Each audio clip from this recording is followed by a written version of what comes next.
Hello students, welcome back to my channel. चलिए continue करते हैं क्लास 9th का चैप्टर क्वाड्रिलेटरल्स। राइट, हमने इसमें इंट्रोडक्शन वीडियो देखी जिसमें हमने पैरेललोग्राम, रेक्टेंगल, रोम्बस और स्क्वायर की प्रॉपर्टीज देखी थी। फिर हमने थ्योरम और एग्जाम्पल से स्टार्ट किया था। So we continuing with it and we are doing example number 3। NCERT का एग्जाम्पल 3 कर रहे हैं हम। इंपॉर्टेंट एग्जाम्पल है, आ जाता है एग्जाम्स में, ऑफन देखा जाता है ये। राइट, तो क्या बोला है क्वेश्चन में? एग्जाम्पल में बोला हमें कि हमारे पास एक ट्रायंगल है, triangle A B C, which is isosceles, जिसमें ए बी ए सी के इक्वल है। राइट, क्या दिया हुआ है? आइसोसेलेस ट्रायंगल क्या होता है? जिसके दो साइड से इक्वल होती है। राइट, तो हमारे पास ये एक आइसोसेलेस ट्रायंगल है जिसमें ए बी ए सी के इक्वल है। अब ये भी हम पढ़ चुके हैं चैप्टर ट्रायंगल्स वाले चैप्टर में कि अगर किसी भी ट्राइंगल में दो साइड्स इक्वल होती हैं तो उसके ऑपोजिट वाले एंगल्स भी इक्वल होते हैं। Angles opposite to equal sides are equal. तो एंगल बी और एंगल सी भी फिर क्या हो जाएगा? Automatically equal. फिर क्वेश्चन में बोला है कि एक एक्सटीरियर एंगल है P A C, A D इस एक्सटीरियर एंगल को बाइसेक्ट कर रहा है। बाइसेक्ट मतलब दो इक्वल हाफ में डिवाइड, सच दैट कि जो ये सी डी है ये ए बी के पैरेलल है। ठीक है, क्या गिवन है क्वेश्चन में? गिवन है हमें कि triangle A B C is isosceles, यानी A B equal to A C दिया है। फिर हमें बोला है कि A D bisects angle P A C, और साथ में बोला है कि C D is parallel to A B. आपको क्या प्रूव करना है? इस क्वेश्चन में हमें दो चीज़ें प्रूव करनी है। पहली चीज़ कि ये वाला एंगल डी ए सी इस एंगल के इक्वल है। ये दोनों एंगल्स इक्वल प्रूव करने हैं। Angle D A C equal to angle B C A. दूसरी चीज़ प्रूव करनी है कि A B C D is a parallelogram. ठीक है, चलिए तो लेट्स सी कैसे प्रूफ होगा। ध्यान समझते हैं प्रूफ। तो सबसे पहली चीज़ तो यही कि भैया ए बी ए सी के इक्वल है। ए बी इक्वल टू ए सी, तो इसका मतलब ये एंगल 1 एंगल 2 के इक्वल हो जाएगा। Right, angles opposite to equal sides, इसको मार्क कर लेते हैं 1। राइट, क्योंकि ट्राइंगल आइसोसेलेस है तो दो एंगल्स इक्वल, उनके ऑपोजिट वाले दो साइड्स इक्वल तो उनके ऑपोजिट वाले एंगल्स भी इक्वल। राइट, अब क्योंकि हमें दिया हुआ है कि ए डी बाइसेक्टर है तो एंगल 3 और एंगल 4 भी इक्वल हो जाएगा, क्योंकि ए डी क्या कर रहा है? एंगल पी ए सी को दो इक्वल हाफ्स में divide. Now since A D bisects angle P A C, angle 3 भी एंगल 4 के इक्वल आ जाएगा। Let this be equal to 2। Clear? चलिए, अब क्योंकि एंगल 3 और एंगल 4 इक्वल है तो can I say that angle P A C is twice of angle 4? भाई लॉजिकल है, अगर दोनों एंगल्स इक्वल तो अगर ये 40 तो ये भी 40, तो पूरा पी ए सी क्या हो जाएगा? 80, यानी किसी एक का डबल ही हो जाएगा ना। एंगल 3 का डबल करूँ तब भी पी ए सी आ जाएगा, एंगल 4 का डबल करूँ तब भी पी ए सी आ जाएगा। बट मैं 4 ले रही हूँ, वाई? क्योंकि मुझे यही एंगल प्रूव करना है। Right, so this implies angle P A C is twice of angle 4। Let this be 3। ठीक है, चलो अब क्या होता है ट्राइंगल का एक्सटीरियर एंगल? तो अगर मैं ये ट्राइंगल देखती हूँ, ये इसका एक्सटीरियर एंगल है। Exterior angle is equal to sum of interior opposite angles. Exterior angle किसके इक्वल होता है? Equal to sum of interior opposite angles. तो यहाँ पे अगर मैं देखूँ तो मेरा एंगल पी ए सी क्या बन जाएगा इस ट्राइंगल के लिए? एक्सटीरियर। राइट, तो एंगल पी ए सी किसके इक्वल होगा? एंगल 1 प्लस एंगल 2 के। Also angle P A C is equal to angle 1 plus angle 2। Reason क्या आ जाएगा? Exterior angle property. ठीक है, बट वी नो दैट कि एंगल 1 और 2 इक्वल हैं। राइट, तो मैं एंगल 1 की जगह भी लिख सकती हूँ 2। तो using 1 angle P A C is angle 2 plus angle 2, this implies angle P A C is twice of angle 2। ठीक है, क्या देखा हमने कि एंगल पी ए सी इस ट्राइंगल के लिए एक्सटीरियर एंगल है, तो एंगल पी ए सी हो जाएगा angle 1 plus angle 2, exterior angle property. Right, और 1 और 2 तो इक्वल है, हमने देखा, तो मैंने यहाँ 1 की जगह भी 2 लिख दी, यानी पी ए सी के आगे ट्वाइस ऑफ एंगल 2।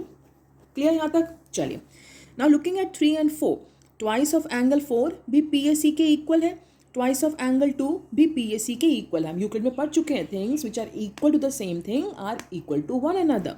तो using 3 and 4, twice of angle 2 is equal to twice of angle 4, 2 से 2 कैंसिल, तो एंगल 2 किसके इक्वल आ गया, एंगल 4 के। एंगल 2 क्या है, ये वाला BCA, एंगल BCA, और एंगल 4 क्या है, ये वाला angle DAC। So this implies angle BCA equal to DAC, यही मुझे पहले पार्ट में प्रूव करना था, राइट क्या क्या हमने देखा ABAC के इक्वल है तो ये ट्राइंगल आइसोसेलेस हो गया, जिससे 1 2 के इक्वल आ गया। AD बाइसेक्ट करा तो 3 4 के इक्वल हो गया, राइट। फिर हमने देखा कि PAC एक्सटीरियर एंगल है तो वो 1 और 2 के सम के इक्वल होगा। ऑल्सो AD बाइसेक्ट कर तो PAC ट्वाइस ऑफ 4 हो गया, दोनों इक्वल हो गए, जिससे 2 इक्वल टू 4 आ गया। अब क्योंकि एंगल 2 और 4 इक्वल आ गए, अगर आप ध्यान से देखो तो ये तो ऑल्टरनेट एंगल्स बन रहे हैं। जब भी ऑल्टरनेट एंगल्स इक्वल होते हैं, ये और ये, जब भी ऑल्टरनेट एंगल्स इक्वल होते हैं, लाइंस क्या हो जाती हैं, parallel, AD parallel to BC। Now since alternate angles are equal, this implies AD parallel to BC, ये दोनों पैरेलल आ गए। और क्वेश्चन में हमें CD AB के पैरेलल गिवन है, also CD parallel to AB, ये हमें क्वेश्चन में गिवन है। तो CD AB के पैरेलल है, AD BC के। जब ऑपोजिट साइड्स पैरेलल हो जाती हैं तो क्या प्रूव हो जाता है, parallelogram. This implies ABCD is a parallelogram, यही हमें प्रूव करना था, राइट क्या क्या पहले हमने देखा कि एंगल 1 और 2 इक्वल, क्योंकि ABAC के इक्वल है। फिर बाइसेक्ट कर रहा है AD तो एंगल 4 के इक्वल आ गया, यानी PAC को मैं लिख सकती हूँ ट्वाइस ऑफ एंगल 4। फिर मैंने देखा PAC इस ट्राइंगल के लिए एक्सटीरियर एंगल है तो PAC किसके इक्वल होगा, 1 + 2 के, बट दोनों इक्वल है तो PAC ट्वाइस ऑफ 2 हो गया।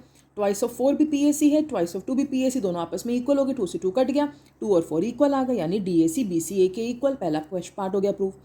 हमने देखा कि एक्चुअली में तो ये ऑल्टरनेट एंगल्स बन गए, तो जब ऑल्टरनेट एंगल्स इक्वल होते हैं, लाइंस पैरेलल, तो AD पैरेलल टू BC। और क्वेश्चन में हमें ABCD के पैरेलल दिया हुआ है तो ऑपोजिट साइड्स पैरेलल आ गई, तो ABCD क्या प्रूव हो गया, पैरेललोग्राम। क्लियर, चलिए let's move forward. Example number 4, हमें बोला है कि we have two parallel lines, line L and line M which are intersected by a transversal P। ये सारे हम बना रहे हैं अंदर एंगल के bisectors, all these R angle bisectors, यानी AD इस एंगल को बाइसेक्ट कर रहा है, CD इस एंगल को बाइसेक्ट कर रहा है, AB इस एंगल को बाइसेक्ट कर रहा है, CB इस एंगल को बाइसेक्ट कर रहा है, राइट। तो ये P Q R and S। हमें प्रूव करना है कि ABCD एक्चुअली में एक रेक्टेंगल है, ठीक है।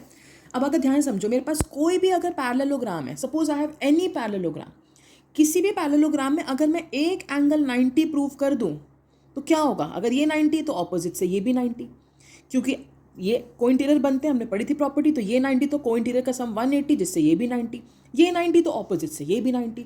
मतलब अगर किसी भी पैरेललोग्राम में एक एंगल भी 90 प्रूव हो गया तो ऑटोमेटिकली सारे एंगल्स 90 हो जाते हैं और वो रेक्टेंगल हो जाता है। तो मुझे बस यही करना है, मुझे ABCD को पहले पैरेललोग्राम प्रूव करना है और इसका एक एंगल मुझे 90 प्रूव करना है, जिससे ऑटोमेटिकली सारे 90 प्रूव हो जाएंगे, ये रेक्टेंगल प्रूव हो जाएगा, राइट।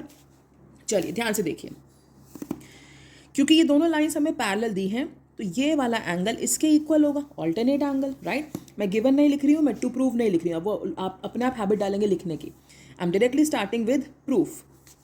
तो since L parallel to M, तो this angle will be equal to this angle. Angle PAC will be equal to ACS.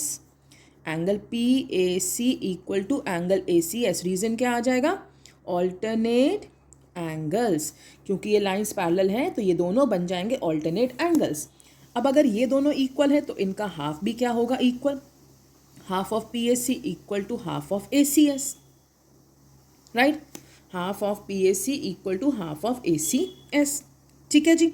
चलिए अब अगर ये इक्वल हो गए प्रूफ, इनका हाफ इक्वल प्रूव हो गया, तो ध्यान समझो, इसका मतलब ये छोटे वाले एंगल इक्वल प्रूव हो गए।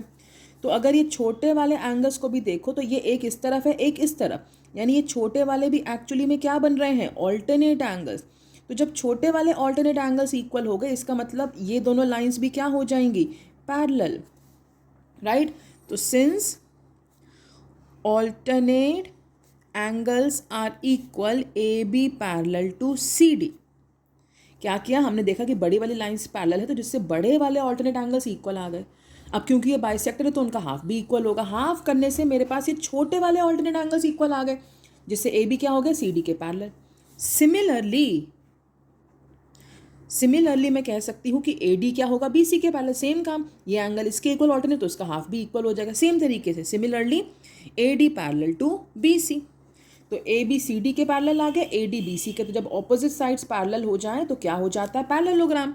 तो from 1 and 2 A B C D is a parallelogram।